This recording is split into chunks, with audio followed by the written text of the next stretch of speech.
wabarakatuh.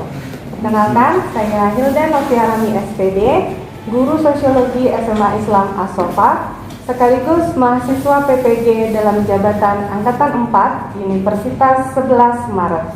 Kali ini saya akan menampilkan video praktek pembelajaran di siklus yang kedua. Selamat menyaksikan.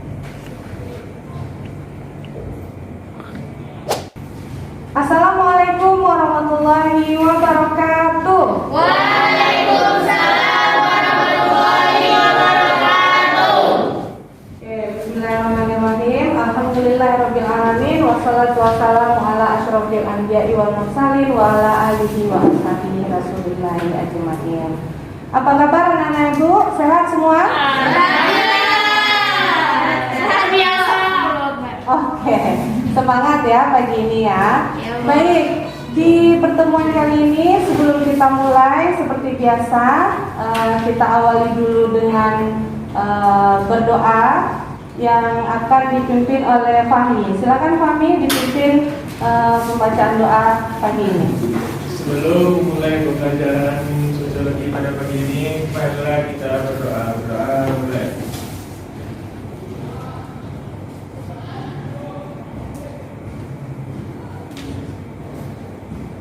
Selesai. Baik, terima kasih Fahmi. Baik, anak-anak ibu, apakah sudah siap untuk belajar di pagi hari ini? Iya. Allah ya, dari persiapannya, dari kondisinya kita sudah bisa ibu bilang kita sudah siap untuk belajar. Oke, baik, sebelum kita mulai ibu mau absen dulu siswa yang hadir di hari ini.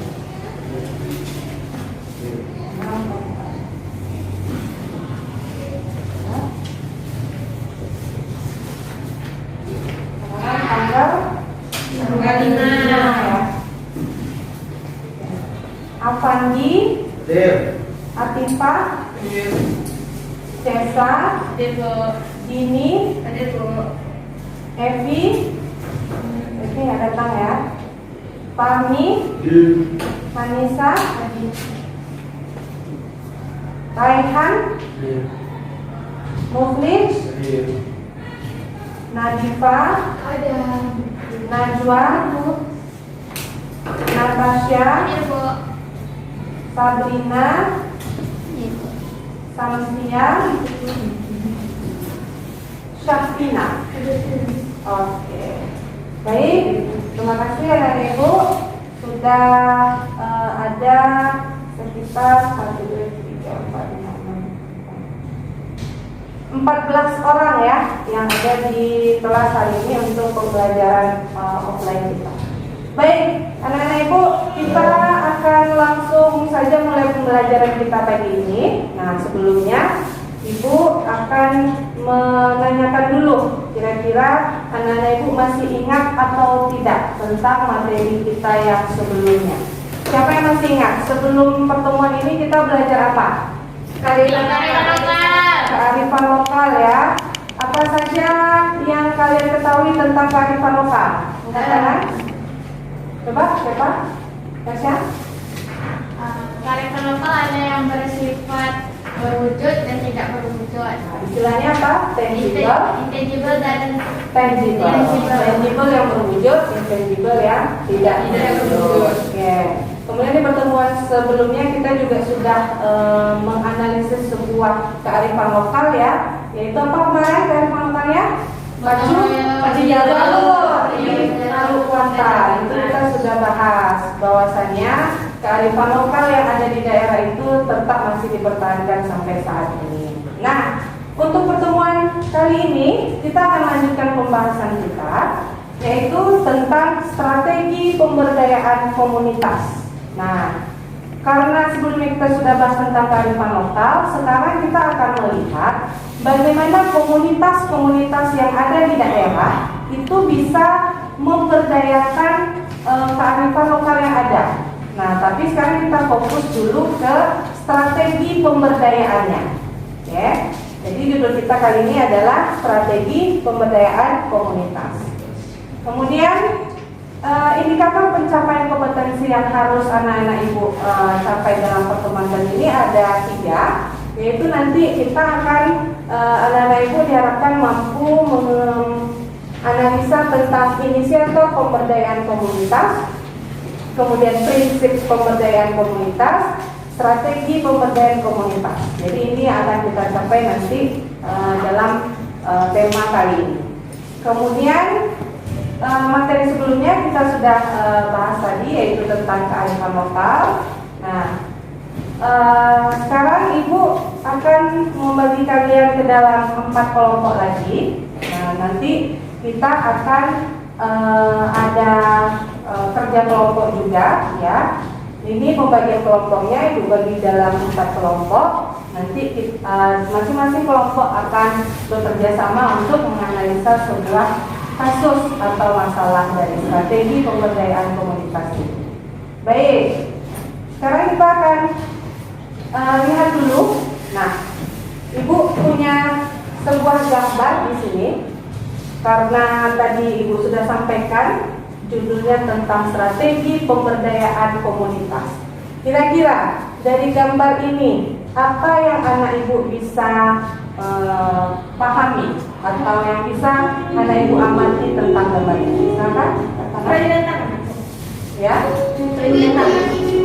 kerajinan tangan, betul. Membuat bunga kertas. Nah, ini biasanya dilakukan di kelompok-kelompok masyarakat. Nah, kira-kira kegiatan ini termasuk pemberdayaan komunitas nggak menurut kalian? Ya, masuk komunitas perempuan yang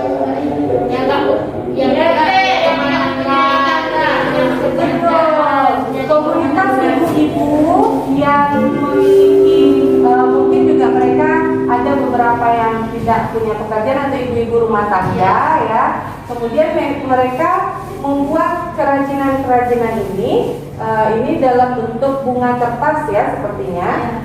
Kemudian nanti setelah itu apa yang dilakukan? Dijual. Mereka manfaatkan barang-barang yang bisa diolah kembali, recycle. Barang-barang yang bisa di-recycle kembali, diolah kembali, dan itu bisa dibuat kerajinan bunga seperti ini. Nanti ini bisa menjadi penghasilan bagi mereka.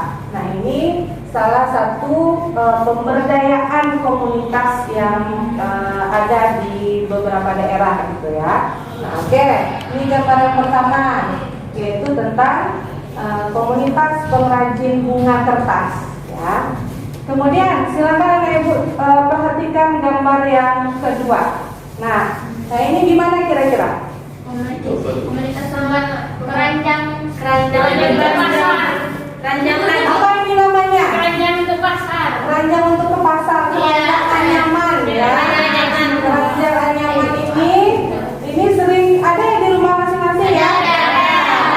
Ibu-ibu kita ini pasti punya nih untuk pergi ke pasar. Nah, ternyata asal dari keranjang ini ada komunitas yang membuat kerajinan anyaman keranjang ini. Nah, kalian bisa lihat nih anggota-anggotanya tuh, para ibu-ibu, ya, yang mungkin mereka ibu rumah tangga atau ini menjadi tambahan penghasilan, ya, bagi mereka.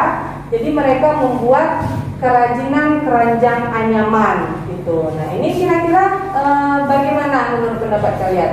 Apakah ini bisa dilaksanakan untuk menunjang perekonomian? Bisa, ya. bisa. Nah, makanya di daerah-daerah atau komunitas ibu-ibu seperti ini, banyak mereka itu yang kreatif-kreatif. Kalian pasti pernah lihat, ya, ada ibu-ibu PKK misalnya, ada membuat kerajinan-kerajinan atau dalam bentuk makanan-makanan juga kadang-kadang. Nah, itu mereka perjualbelikan sehingga mereka mendapatkan penghasilan tambahan. Nah, apalagi kalau memang beberapa dari mereka itu memang belum punya penghasilan gitu, ya. Ini bisa sangat menjadi bantuan dalam menopang kehidupan mereka. Oke, ini gambar yang kedua. Selanjutnya gambar yang ketiga. Nah, kira-kira Mengecat. kegiatan apakah ini? Membatik. Iya. Bagaimana ini kira-kira? Itu juga memanfaatkan keahlian mereka dan itu bisa mengembangkan ya orang Indonesia gitu membatik. Iya. Kenapa juga ada di situ? Dikembangkan juga kearifan lokalnya mungkin Iya. ya. Nah, jadi kegiatan ini, nah ini kita bisa lihat nih ada pegawai-pegawai mungkin yang sedang melakukan memantau ke lapangan ya bagaimana kegiatan ibu-ibu di daerah ini, yaitu kegiatan ini adalah membatik ya. Iya. Membatik ini juga di beberapa daerah ini menjadi salah satu pemasukan juga, terutama di daerah Jawa ini banyak. Komunitas-komunitas ibu-ibunya yang rata-rata itu sudah diwarisi tradisi membatik ini turun-temurun. Nah itu mereka memanfaatkan itu untuk menjadi penghasilan nanti. Jadi komunitas-komunitas yang ada itu benar-benar diberdayakan supaya bisa membantu atau menopang perekonomian mereka. Oke, ini gambar yang ketiga. Selanjutnya ada video. Oke, silakan anak-anak ibu saksikan, kita saksikan bersama dan nanti kita akan lihat juga kira-kira bagaimana bentuk strategi pemberdayaan komunitas yang ada di dalam video. Silakan saksikan.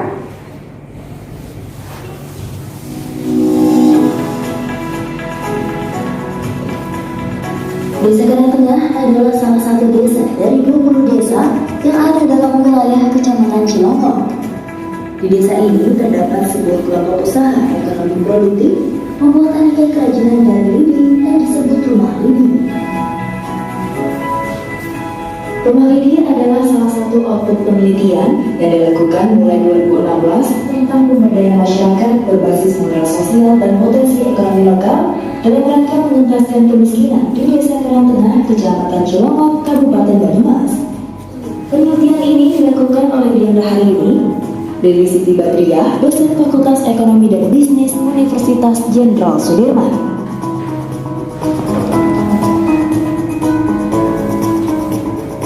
Sebelum proses pemberdayaan, dilakukan identifikasi mengenai kondisi ekonomi, modal sosial, dan potensi ekonomi lokal.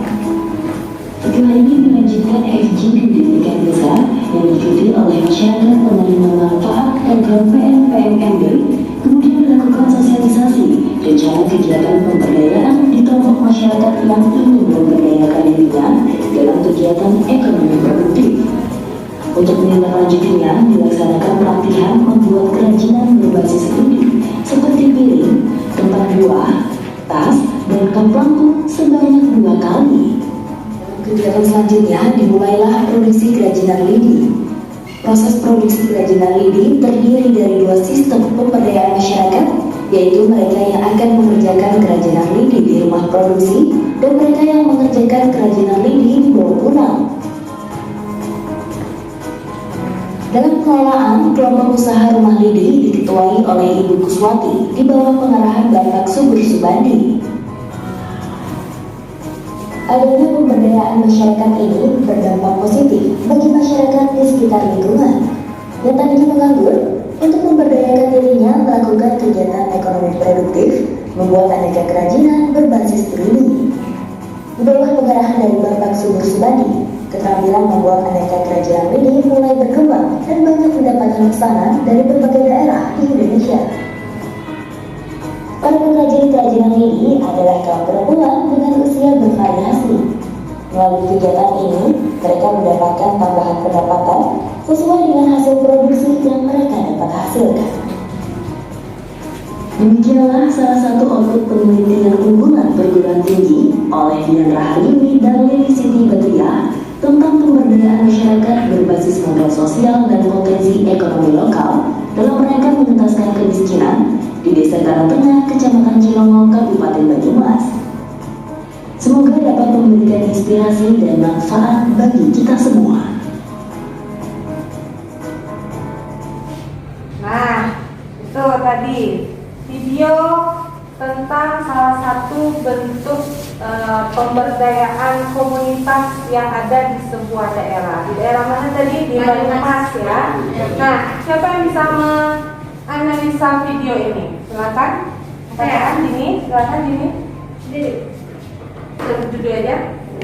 Menurut saya, kesimpulan dari saya itu tuh suatu kegiatan kan komunitas tuh ada di suatu masyarakat tuh. Jadi ada penelitian yang bertujuan untuk memberantas kemiskinan yang ada di daerah itu. Jadi mereka gimana caranya mereka membantu masyarakat tersebut, lalu mereka membuat komunitas yaitu rumah kredit tadi, membuat tempat-tempat buah atau dan lain-lain. Lalu mereka memanfaatkan masyarakat tersebut untuk mengembangkan keahliannya sehingga bisa menghasilkan penghasilan dan mereka bisa melakukan ekonomi yang produktif. Iya. Oke. Bagus gini. Jadi yang dilakukan dalam video tadi itu bentuk strategi komunitasnya adalah membuat kerajinan dari lidi ya. Jadi di daerah itu di Banyumas tadi kerajinan lidi ini itu bisa dibuat oleh kelompok komunitasnya atau ada juga beberapa yang dibawa pulang tadi ya, tapi itu nanti dikumpulkan kemudian bisa dijual ke daerah-daerah lain. Banyak juga yang sudah meminta produk-produk dari mereka gitu. Jadi mereka sudah menerima permintaan atau request tentang produk yang berbahan lidi itu ya. Nah, jadi itu salah satu bentuk strategi pemberdayaan komunitas juga yang ada di daerah Banyumas. Oke, selanjutnya kita akan identifikasi dulu masalahnya. Jadi dalam video dan gambar tadi ada 3 gambar dan 1 buah video. Kira-kira apa masalah yang bisa kalian temukan dari strategi pemberdayaan itu? Apa yang menjadi kendala atau masalah yang mungkin terjadi dalam strategi pemberdayaan komunitas itu? Silakan. Ada yang bisa? Apakah menurut kalian strategi itu bisa dilaksanakan di setiap daerah dengan kondisi yang sama? Apakah bisa? Mungkin ininya apa ekonominya tidak ada yang juga tidak ada atau di masyarakat tuh semuanya rata-rata kerja gitu, jadi kan nggak mungkin lah mereka harus kerja. Iya. Oke, jadi Nadifa betul bahwasanya tidak semua daerah itu bisa memberdayakan komunitasnya, padahal mereka punya kearifan lokal atau bahan-bahan yang bisa dimanfaatkan, tapi mungkin pemerintah daerahnya di sana yang tidak bisa memberikan arahan atau mungkin tidak ada penggerak ya, jadi masyarakatnya tidak tahu harus berbuat apa. Padahal sebenarnya di sekitar mereka banyak sekali sumber daya alam yang bisa diolah. Nah, jadi masalahnya di sini masyarakat tidak mendapatkan pengetahuan, mungkin ya, masyarakat tidak mendapatkan sosialisasi dari pemerintah, sehingga sia-sia aja gitu sumber daya alam yang ada di daerah itu tidak bisa diberdayakan dengan bagus karena mungkin pemerintahnya tidak mensosialisasikan atau masyarakat di daerah itu belum menemukan bagaimana cara untuk memberdayakan sumber daya yang ada. Nah, jadi ini yang sebenarnya sering menjadi masalah. Nah, tapi kalau seperti yang kita lihat tadi, itu masyarakatnya gimana?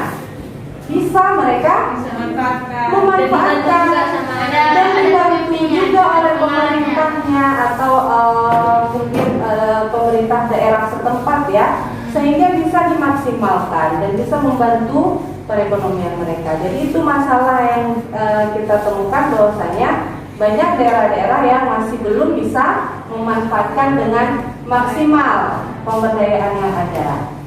Oke, baik. Kemudian selanjutnya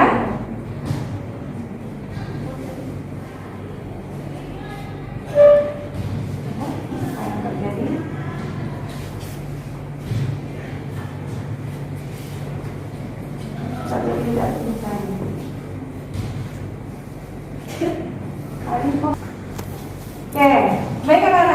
sekarang kita akan lanjutkan. Tadi kita sudah identifikasi masalahnya ya yang terjadi dalam masyarakat yang tidak bisa memberdayakan sumber daya yang ada di daerahnya. Nah, sekarang kita lihat dulu bagaimana sih sebenarnya pemberdayaan komunitas itu. Ya.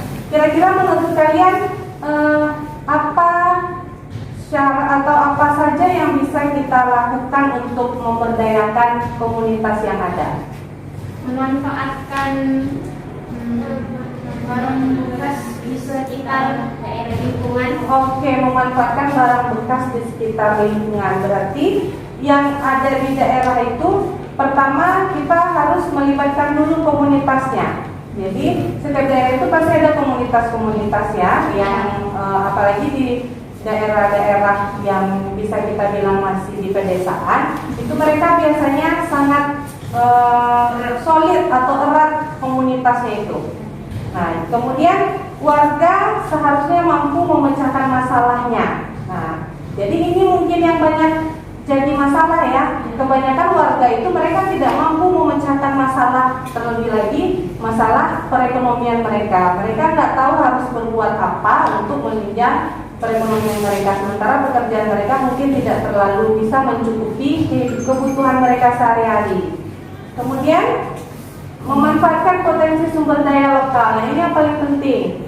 Apalagi di daerah kita di Indonesia ini itu pasti rata-rata punya sumber daya alam yang bisa dimanfaatkan. Oke. Kemudian harus peka terhadap nilai-nilai budaya setempat. Ini juga bisa menunjang bagaimana bentuk strategi pemberdayaan yang ada, disesuaikan dengan nilai-nilai budaya. Nah, kemudian yang kelima ini kira-kira apa maksudnya ini? Memperhatikan dampak yang ditimbulkan terhadap lingkungan. Kita lihat ada nggak dampak nanti kalau misalkan ada komunitas itu, kayak ada nggak yang bakal rugi? Iya, dari segi perekonomiannya mungkin mereka terbantu. Cuma nanti dari kegiatan itu, apakah ada dampak dari segi lingkungan? Mungkin akan muncul banyak sampah atau masyarakat yang juga tidak kebagian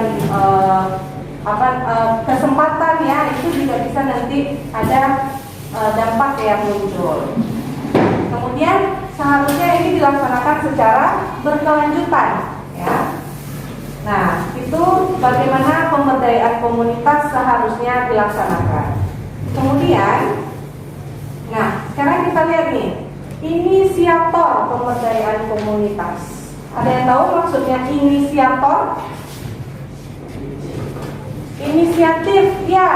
Asal katanya inisiatif. Apa maksudnya inisiatif? Orang yang punya ide, Orang yang punya yang ingin untuk pendapat, yang punya pendapat, yang punya ide atau nanti untuk yang bisa menggerakkan. komunitasnya. Iya. Inisiator itu pihaknya atau orangnya, orang yang akan melakukan atau bertindak sebagai hasil dari bentuk inisiatif tadi. Kira-kira yang dalam pemberdayaan komunitas ini siapa saja yang bisa menjadi inisiatornya? Siapa saja kira-kira? Pemerintah ya, tentu ini sebagai lembaga daerah ya, apalagi sekarang pemerintah kita sudah otonomi daerah ya. Biasanya itu pemerintah di daerah-daerah menjadi apa istilahnya ya, pemicu atau penggerak ya, betul, penggerak komunitas yang ada di daerah itu. Jadi masyarakat ini sebagai inisiatifnya, mereka menggerakkan masyarakat di daerah bagaimana bisa memanfaatkan sumber daya. Jadi inisiator yang pertama itu adalah pemerintah. Kemudian yang kedua swasta. Bisa juga datangnya inisiatif atau inisiatornya itu bukan dari pemerintah tapi dari pihak swasta. Ini siapa nih kira-kira? Maksudnya pihak swasta ini? Orang pribadi atau mungkin yang lembaga-lembaga yang sifatnya bukan berasal dari pemerintah ya. Mungkin dari kayak seperti video kita tadi itu kan dari universitas ya. Mereka menemukan di daerah itu ada lidi yang bisa diolah, kemudian dia menggerakkan masyarakat atau komunitas di daerah itu. Jadi universitas misalnya atau perusahaan-perusahaan lain atau yang lembaga-lembaga yang di luar pemerintah itu juga bisa menjadi inisiator. Iya, kemudian adalah masyarakat itu sendiri. Ya, ini bisa juga menjadi penggeraknya. Biasanya itu ya punya inisiatif sendiri. Nah, biasanya di dalam kelompok-kelompok atau komunitas-komunitas itu ada semacam agent of change-nya ya, ada orang-orang yang aktif ya, terlibat dalam bagaimana mereka bisa menggerakkan komunitas yang ada di daerah itu supaya bisa memanfaatkan sumber daya alam. Jadi ada 3 inisiator pemberdayaan komunitas, ada pemerintah, swasta, dan masyarakat. Oke, kemudian bagaimana prinsipnya? Apa-apa saja yang harus diperhatikan dalam memberdayakan komunitas. Nah, ini ya. Yang pertama harus kesetaraan. Apa yang maksudnya kira-kira? Enggak ada. Tidak ada membeda-bedakan. Tidak membeda-bedakan. Berarti semua masyarakat itu punya kesempatan, diberikan kesempatan yang sama, setara untuk mendapatkan atau membuat pemberdayaannya. Kemudian partisipatif, apa maksudnya? Berpartisipasi,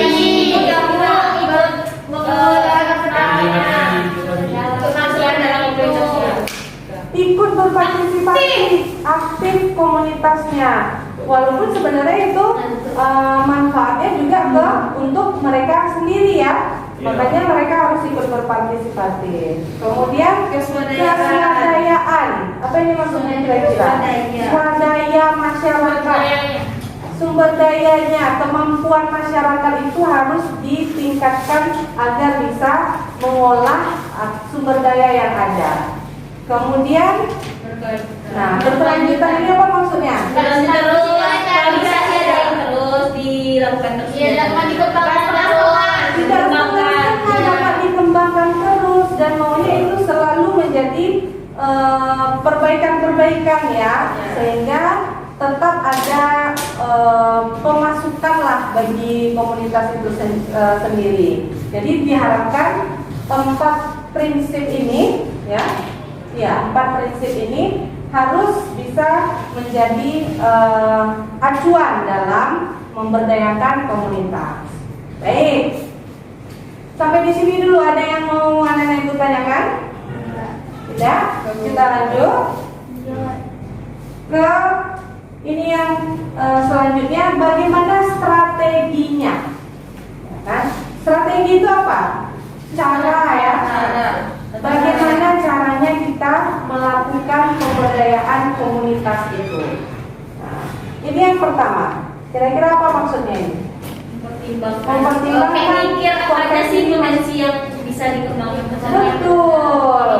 Bagus. Jadi potensi itu adalah kemampuan-kemampuan ya, atau apa saja yang ada di dalam masyarakat kita itu harus bisa dikembangkan, dipertimbangkan. Kemudian memberikan pendampingan secara berkelompok. Ini apa maksudnya? Diajarkan, diberikan sosialisasi, diberikan ilmu-ilmu pengetahuan ya. Jadi itu bisa memberikan menjadi strategi. Kemudian memberikan pelatihan khusus. Ini biasanya dilakukan oleh siapa nih? Pemerintah daerah atau mungkin juga swasta ya, mereka mengundang pakar-pakar yang mungkin bisa menjadi yang bisa membangkitkan potensi masyarakat di daerah itu.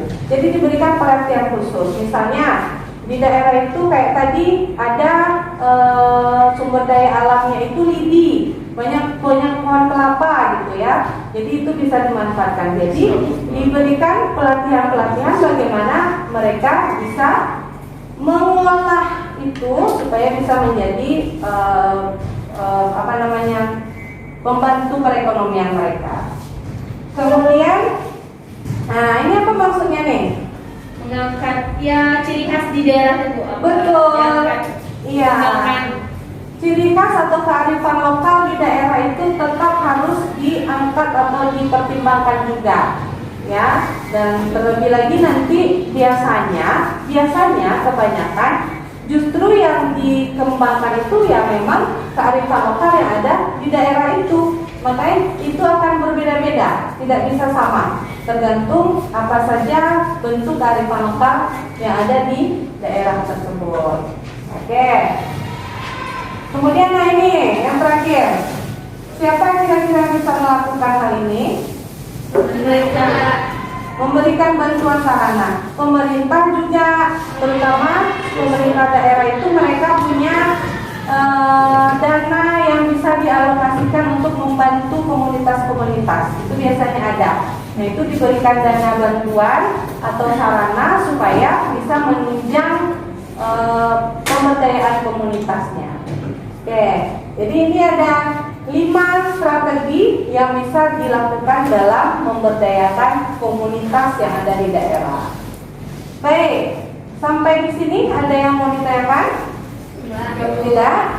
Jadi cukup, kita lanjut ke kegiatan selanjutnya.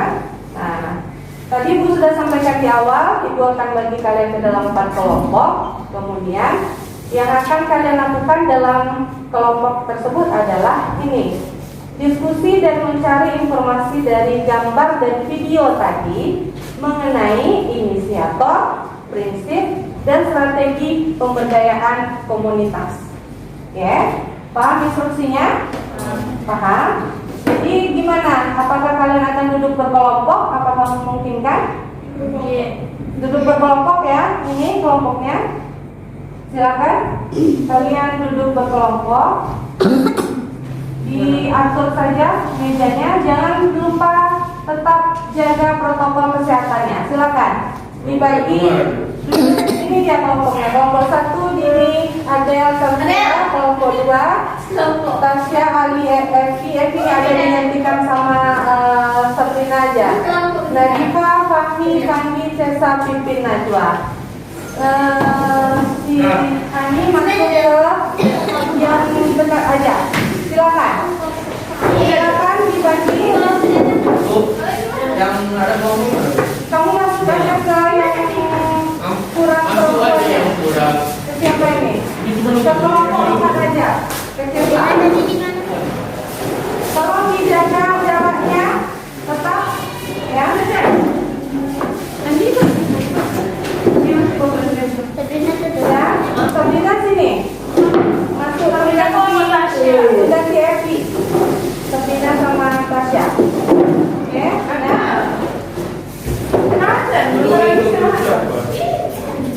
Oke. Dua kelompok. Iya. Boleh atau boleh. Oke. Yang harus kalian lakukan sudah paham ya instruksinya?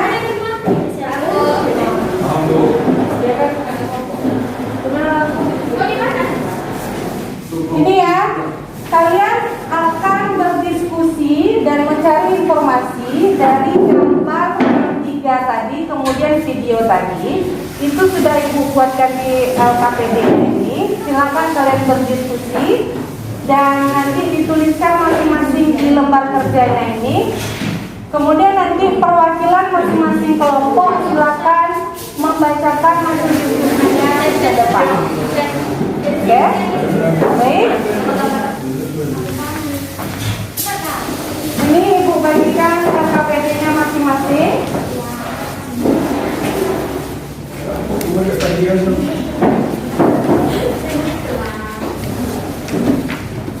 Silakan.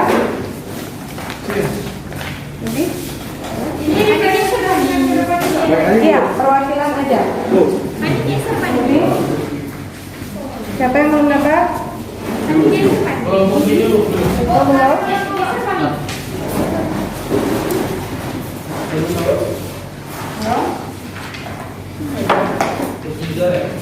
Ya. Ini kegiatan tadi. Yang Ya. Silakan anak-anak Ibu mulai berdiskusi dari sekarang. Ibu cuma memberikan waktu kurang lebih 15 menit saja. Silakan dimulai. Yang ini. Gambar yang ini. Yang kedua apa? Strateginya apa? Sampai yang empat-empatnya. Kayak gambar yang 3 sama sampai yang ini. Oke, silakan bekerja. Ya. Sama bentuk kebudayaan komunitas pengrajin itu pagi. Jelek.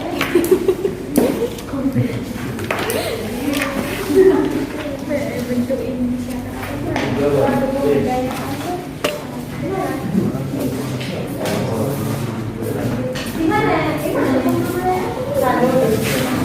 silakan anak Ibu tentukan inisiatornya, kemudian bentuk pemberdayaannya, prinsipnya dan strateginya. Semua gambar, Bu? Ya, 3 gambar dan 1 video tadi. Inisiator pertama itu bentuk pemberdayaan di komunitas berarti disebutkan dia yang baik. Iya, betul. Apa yang kegiatannya? Boleh lebih dari yang sudah kita bahas tadi?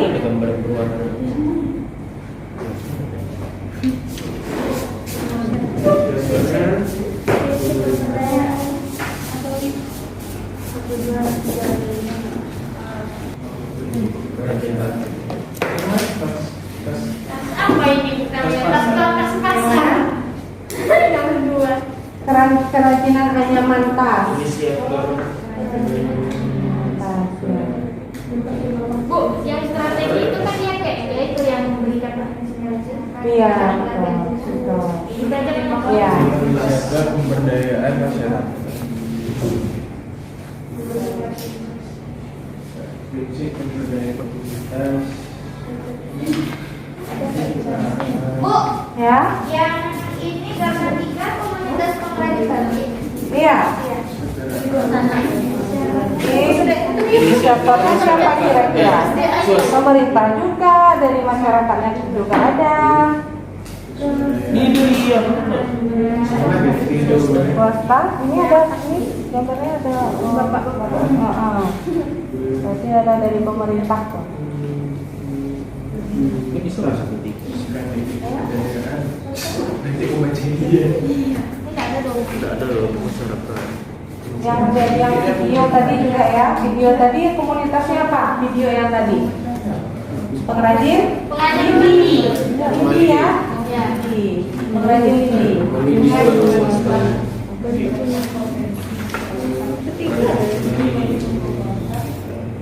Dikit pemerintah.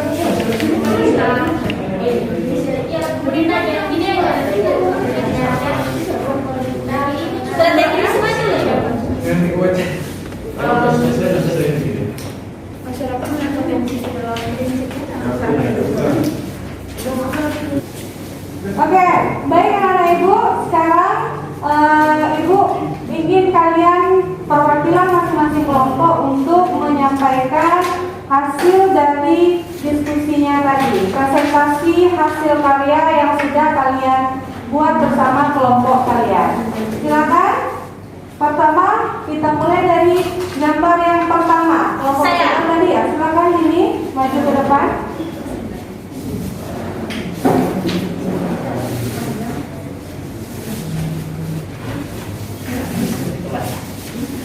Assalamualaikum warahmatullahi wabarakatuh. Bella teman-teman, saya perwakilan dari gambar 1 akan mengidentifikasikan hasil dari kerja kelompok kami. Di sini kami menyimpulkan bahwa bentuk pemberdayaan komunitasnya kami melihat bahwa ada ibu-ibu mungkin kumpulan PKK yang memanfaatkan barang-barang bekas, mungkin itu bunga plastik atau kertas. Di situ terlihat ibu-ibu mungkin komunitas yang berada di lingkungan masyarakat. Mereka manfaatkan plastik atau kertas dan dijadikan kerajinan bunga. Inisiator pemberdayaan komunitas itu menurut kami itu adalah masyarakat itu sendiri, karena tidak terlihat adanya seseorang yang mendampingi dan di situ tidak ada masyarakat yang sama-sama berpartisipasi dalam kegiatan tersebut dan mereka mengembangkan keahlian atau keterampilan mereka di bidang kerajinan bunga tersebut. Lalu menurut kami prinsip pemberdayaan komunitasnya ada keempat-empatnya. Kesetaraan, di situ tidak semua ibu-ibu itu bekerja dan mendapat pekerjaan masing-masing. Lalu mereka sama-sama berpartisipasi dalam kegiatan tersebut di komunitas itu. Lalu ada keswadayaan juga, di situ mereka memanfaatkan barang bekas yang ada di lingkungan mereka. Lalu mereka pasti akan berkelanjutan karena mereka pasti akan menjual barang tersebut dan ada penghasilan di dalamnya dan mereka akan melanjutkannya. Lalu strategi yang ada di gambar tersebut menurut kami ada dua. Yang pertama, mereka mempertimbangkan potensi masyarakat.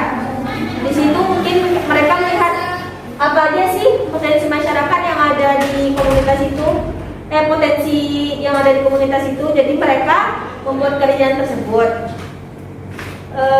dan mereka tahu cara memanfaatkannya dengan membuat bunga plastik tersebut. Dan kedua, mereka mungkin diberikan bantuan sarana oleh RT atau pembimbing dari masyarakat tersebut, komunitas tersebut. Oke, baik, terima kasih. Applause untuk yang pertama. Lanjut ke yang kedua, silakan Tessa.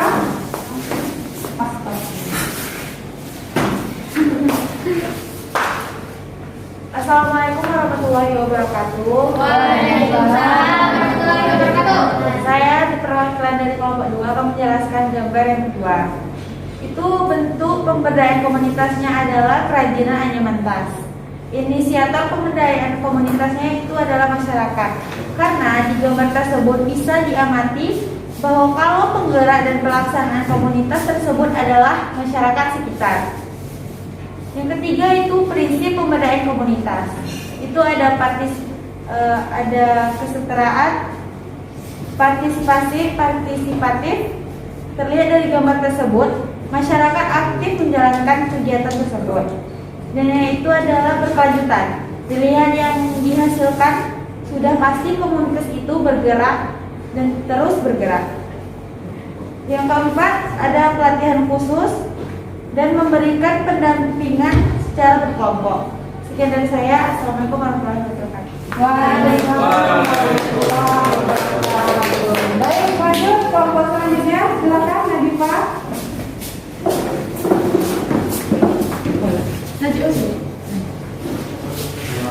Assalamualaikum warahmatullahi wabarakatuh. Waalaikumsalam warahmatullahi wabarakatuh.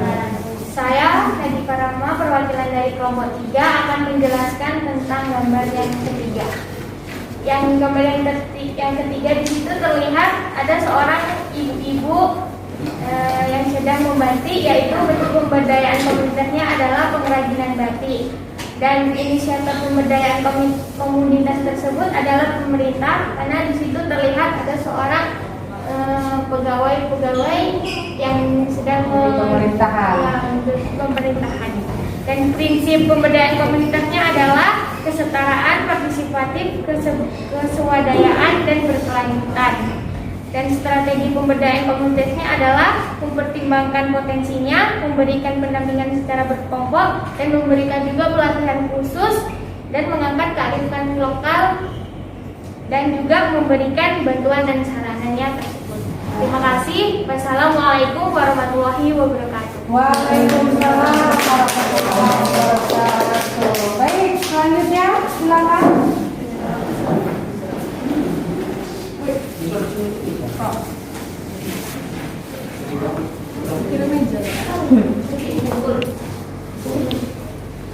Assalamualaikum warahmatullahi wabarakatuh.